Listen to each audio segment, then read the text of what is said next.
In this presentation, we're going to look at some basic principles of biotechnology and a bit about how they're used.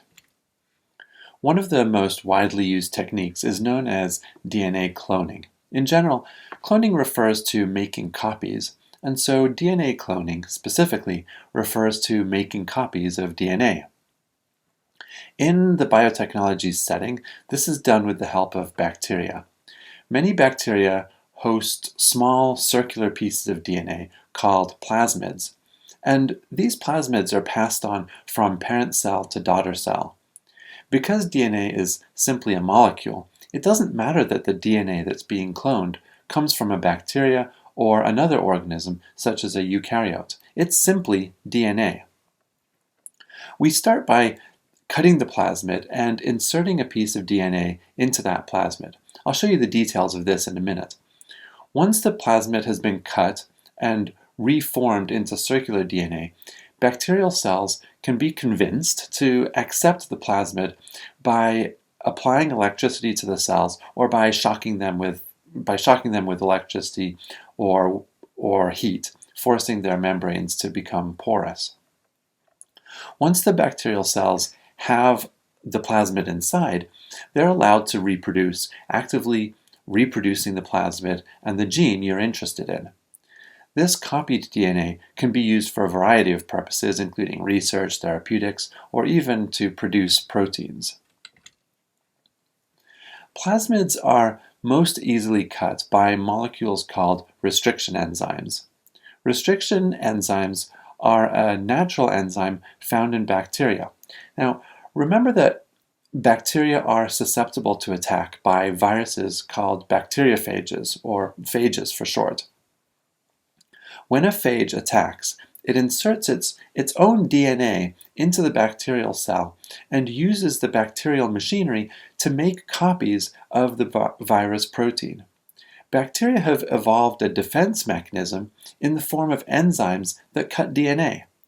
These enzymes are called restriction enzymes and protect the bacteria from attacks by bacteriophage. We can use the restriction enzymes to cut DNA because each enzyme cuts at a particular DNA sequence called a restriction site. Here are three examples of cut sites, restriction sites, by various restriction enzymes. In the first, the enzyme cuts between the G and the A, and it breaks all the hydrogen bonds between the two strands. The result is that each end of the DNA is sticky. That is, one strand or the other overlaps and has no complement. As a result, the nucleotides that have no complements are attracted to a molecule that can provide the complement, and they'll stick together. When we use a restriction enzyme to cut open a plasmid, we choose one that leaves the DNA with sticky ends. That same enzyme can be used to cut out the gene of interest from another organism's genome. By using the same enzyme, we get the same sticky ends, and those ends are complementary to the ends on the digested plasmid. As a result, the gene we're interested in will stick to the ends of the plasmid. Finally, we need an enzyme called a DNA ligase in order to fully join the sugar phosphate backbone of the gene of interest to the plasmid. Then the plasmid can be inserted into a bacterial cell, and the cell is grown into a colony of cells, effectively copying the gene within the plasmid many, many times. Scientists have become very creative with their use of cloning. These techniques can be used to combine several different genes and only select bacterial cells that actually have the gene of interest. In this example, the researchers are inserting the pink gene into the plasmid and using the bacteria for cloning. In this case, the pink gene originates from the polymerase chain reaction, or PCR, which we'll discuss in a moment. At any rate, millions of these short fragments are produced, and they can be cut with a restriction enzyme, which is also used to cut the plasmid, creating sticky ends on both the gene and the plasmid. The gene is inserted and then ligated into the plasmid and inserted into bacteria. The sneaky part comes about by the inclusion of this yellow gene. This gene allows the bacterial cell to be resistant to a particular antibiotic. Therefore, when it's inserted into a bacterial cell, the bacteria can be treated with the antibiotic, and only the cells that have taken up the plasmid will survive. Any cells which fail to take in the plasmid will be killed by the antibiotic. In this way, we can select only those cells which have the plasmid and kill off any that don't. This is an example of a plasmid that's often used in teaching labs, including my own. This plasmid has several genes on it, including all of the genes for the arabinose operon. Also, the beta-lactamase gene here provides the bacteria with resistance to the antibiotic ampicillin. This plasmid has been manipulated by taking out the arabinose operon and replacing it with the green fluorescent protein, or GFP, that causes jellyfish to glow green in ultraviolet light. All of the promoter sequences are intact in this plasmid, and therefore the bacterial cells that receive this plasmid will be able to express GFP in the same way that they would express the arabinose B, A, and D genes. Indeed, when you grow bacteria with this plasmid on arabinose, the cells will glow green under UV light. Another very, very important technique for copying DNA is called the polymerase chain reaction, or PCR. PCR uses some of the same techniques that cells use in order to copy DNA. Let's see how that works. So PCR is carried out in a machine that simply warms up and cools down. At the beginning of the reaction, the temperature is ramped up high, which causes the two strands of DNA to separate, breaking the hydrogen bonds between them. Each strand will then serve as a template to form a new strand. In order to do that, the temperature is reduced so that short DNA primers are able to bind to the template strands. These primers are specially designed to be complementary to particular sequences along the DNA molecule. Therefore, they only bind at very specific sites, perhaps only one site in the whole genome. The primers are also designed to face each other. That is, their 3' ends point to each other, as you can see here. Once the primers have annealed, the temperature is adjusted again to allow a polymerase enzyme to extend the primers at their 3' end. Once this is complete, then the second cycle begins. Again, the molecules are melted apart, the primers are annealed, and then the polymerization extends the primers again. You can see that for every cycle, the number of double-stranded DNA molecules doubles. During the early cycles, there are a number of double-stranded molecules that are of various lengths. This is because the polymerase does not stop at a specified location, but just keeps going until it falls off. After several cycles, however, the number of double-stranded molecules that are of the precise length of the region between the primers becomes very large relative to the number of molecules that are of various lengths. One very important feature of PCR is that it's so very specific. By carefully designing the primers to anneal only to very specific parts of the genome, you can amplify a very specific short piece of DNA from all of the 3 billion base pairs of the human genome. To see more detail of how this works, and essentially practice, I encourage you to go to the Biorad website and try out their simulator. I'll put a link to it in the top right. Now, once you've finished doing PCR, it's likely that you'll want to see whether the PCR was successful. One way to visualize DNA is through gel electrophoresis. Electrophoresis separates DNA based on its size. Similar techniques can be used to separate other molecules based on their size and electrical charge. Remember that in DNA, the phosphate group in the sugar phosphate backbone has a strong negative charge. As a result, an electrical field can be used to pull DNA from the cathode, or the negatively charged side, to the anode, or positive side. The gel itself is commonly made out of a polysaccharide called agarose, and it looks very much like a rectangular block of jello. We put the samples of DNA into holes, or wells, at one end of the gel and apply an electric current. The current pulls the DNA through the gel, but the larger fragments have a much harder time moving through the gel matrix compared to the short fragments. As a result, short fragments move much faster and therefore much further during a given period of time. After you run the gel for a period of time, the small fragments will have moved further than the large fragments. However, DNA can't be seen unless it's dyed, and so we use a variety of staining techniques in order to view the DNA bands.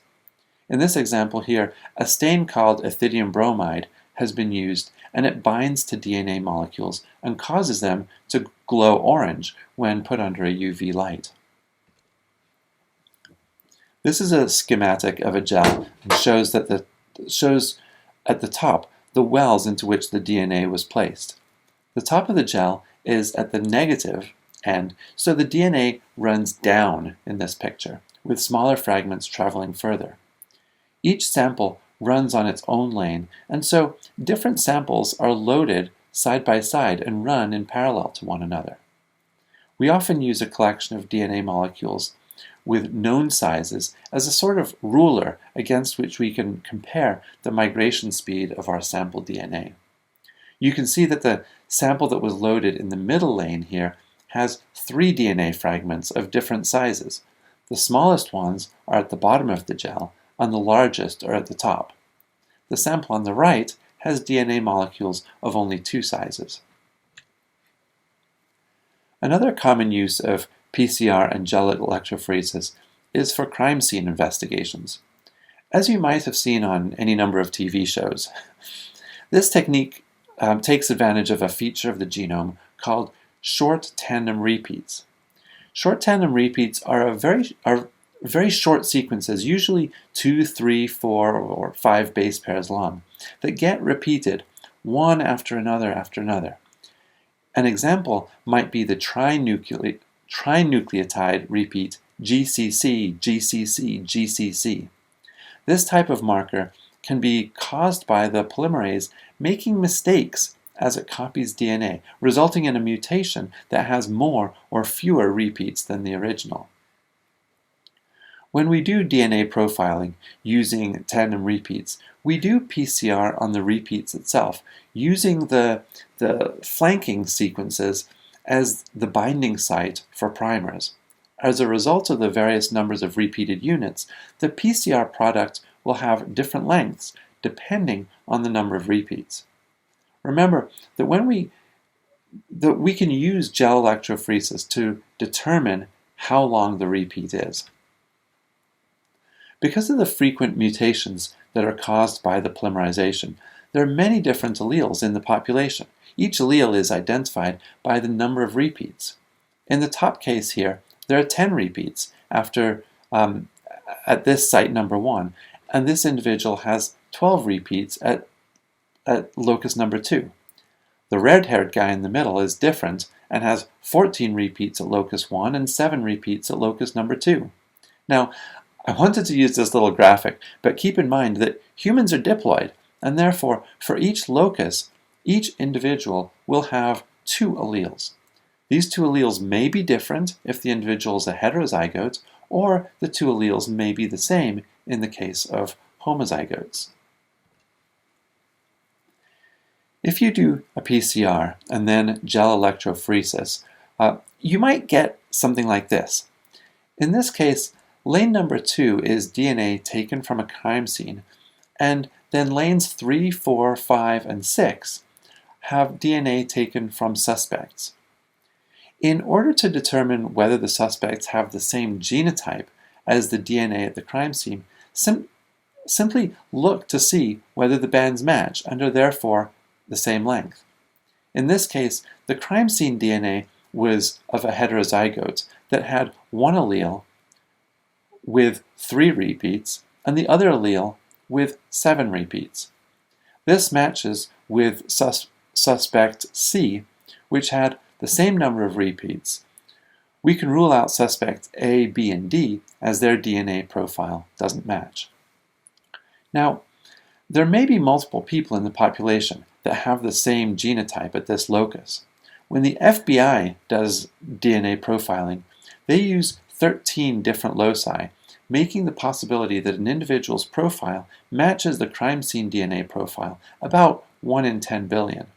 Unless the suspect has an identical twin, it's exceedingly likely that the crime scene DNA does in fact belong to him or her. It's important to note that even though there may be a match, this is subject to the caveat that the DNA was properly collected and has maintained a chain of custody throughout its possession by the police. Many people have been convicted of crimes and were later exonerated because DNA at the crime scene that was used as evidence in their trial didn't match that at a genetic level. A slightly more difficult exercise involves identifying the father in a paternity test. On the left, we have the profile for the child, then the mom, and then 2 prospective fathers. Looking first at the top locus, you can see that the child is a heterozygote and therefore must get 1 allele from the mother and 1 from the father. The child gets the top allele from the mother because the mother is a homozygote at this locus and can only give the child that 1 copy. The child therefore gets its lower copy from its father, and the only one of these 2 that could provide that allele is dad number 2. The middle locus is a bit trickier. The child is a homozygote and must therefore have both parents with that same allele. As it turns out, the mom has that allele and both of the dads do. Therefore, this locus is not very informative with regard to these 2 dads. The lowest locus here is tricky. All individuals are heterozygotes, and the mother and dad number 2 actually have the same genotype. However, we know that the child must have inherited the lower allele from its mother, because the mother doesn't have the upper allele. In fact, neither of the dads have that upper allele, and therefore we can rule out both dad 1 and dad 2. Neither of them are the father, as the father must have that upper allele. In the past 15 years or so, there have been a number of important events in the technology required to sequence DNA. Although sequencing has been around for much longer, it's recently become very cheap and very quick to sequence even whole genomes.